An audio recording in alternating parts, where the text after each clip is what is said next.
Do you think money buys you happiness? Yeah. I think money buys me happiness. It can certainly buy a lot of things that can buy you happiness. It can put people into the poorhouse if they think they're happy.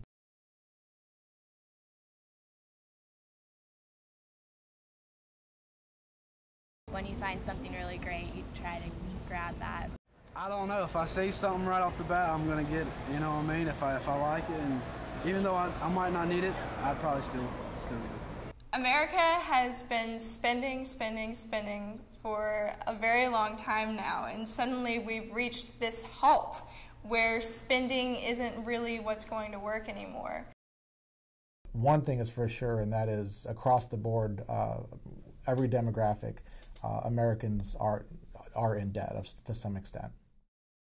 The thing about economics is they call it the dismal science. It's hard to be positive when you're thinking about money in a lot of ways, and that's kind of the disheartening thing about learning about it. And I think that's why a lot of people don't really pay attention to it, because you don't get to think about unlimited everything. You do have to think about your limits, about scarcity. This is certainly a consumer-based economy. The largest part of gross domestic product in the United States is from consumer purchases. And we even noticed that in recent years, a few years ago, when we had a downturn in the economy, the reason it was soft and things picked up rather quickly was because of consumer spending. The definition of accumulating debt is spending more than you make, and I tend to see with the ease that people can get credit cards now, it's pretty easy to go into debt and stay there. So unfortunately, I think there are a lot of people, that probably the majority of Americans, that are spending more than they earn. Would you say? So we were fairly poor. We were happy, you know, as when you're a little kid, you don't really realize how much money you don't have. But then when I turned 12, about that age, my parents got real heavy in the drugs and they split up. When that happened, about a year later, we just became completely homeless.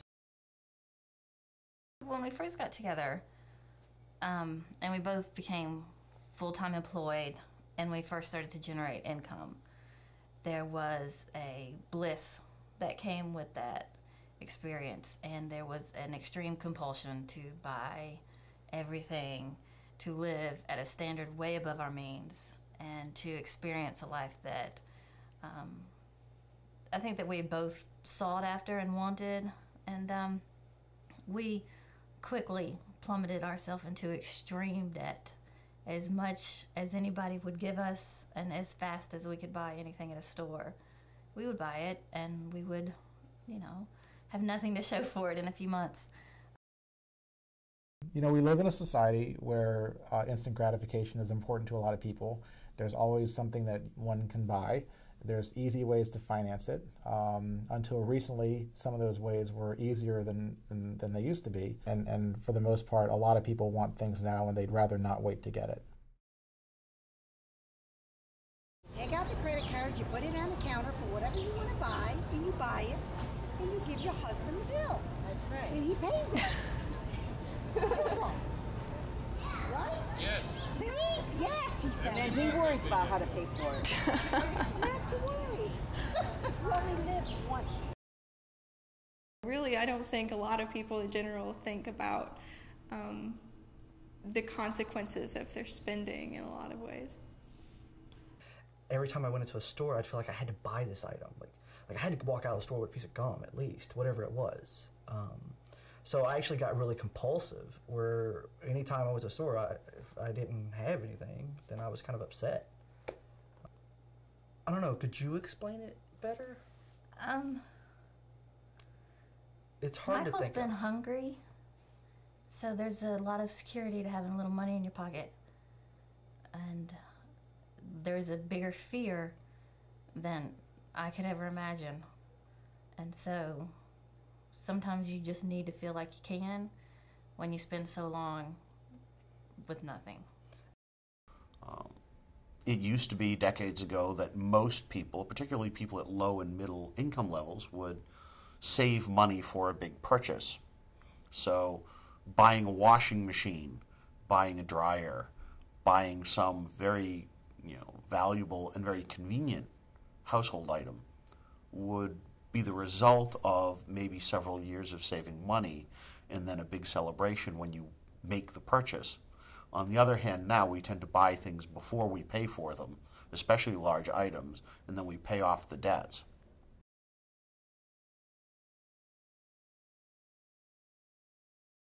The gas right now affects everything.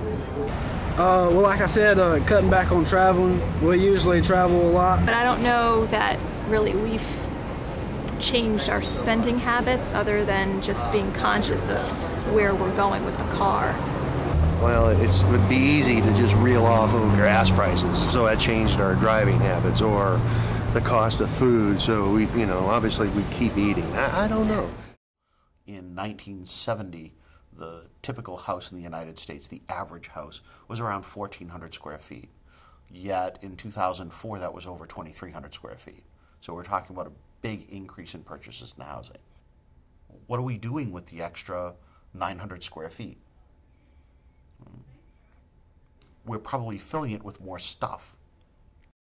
I think you come to a point in your life that you realize stuff isn't that important. Debt doesn't show up on your doorstep. You agree to borrow money.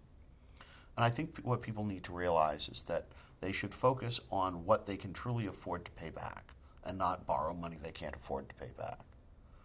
There's a difference between what we want and what we can afford, and we have to recognize the limitations in our spending power. I think a lot of people could really benefit if they took a piece of paper and a pencil and really tried to track their expenses over the course of a week or a month. They might be surprised what their money goes, especially if things are tight. I keep all the bills here together just so that I know where everything's at.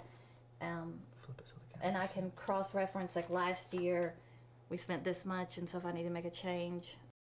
Every single week we get $70. We get $10 a day. That's food, diapers, anything that we need we have $10. And we don't borrow from the other days because we found that that's bad. Most of the time we can survive on $10. It's usually only if something comes up. But we can do it. How about chopping up the credit cards? That might be a good start. Keep one maybe for unexpected emergencies. Do not use it unless you have an absolute emergency. There's no such thing as a shopping emergency. This is one of the fastest ways people can get out and stay out of debt. A lot of times trying to turn the corner and start coming out of a debt situation is making a conscious decision to just get out of the credit card routine. So this is an example of a lot of people who have made that decision, and it's one of the fastest ways to prove to yourself that you're serious about it. I think now we're up to $230,000 in student loan debt. And even though we're that far in debt, we don't feel as bad about it.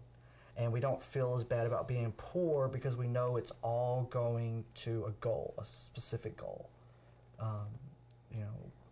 We talked about it, and it was a sacrifice we were willing to make for a time. I think it's not easy, but there's hope that this is not a life that we're stuck in. This is a life that we've chosen to get to a different end. We both plateaued in our careers, and we weren't unhappy financially, but we were unhappy personally. So we made a change. So there's hope and there's optimism, and it's something we enjoy. So it makes it easier than if we were stuck in this poverty with no way out and no end in sight. Was it your time? That work you want to do again? That was good. Wade. Die.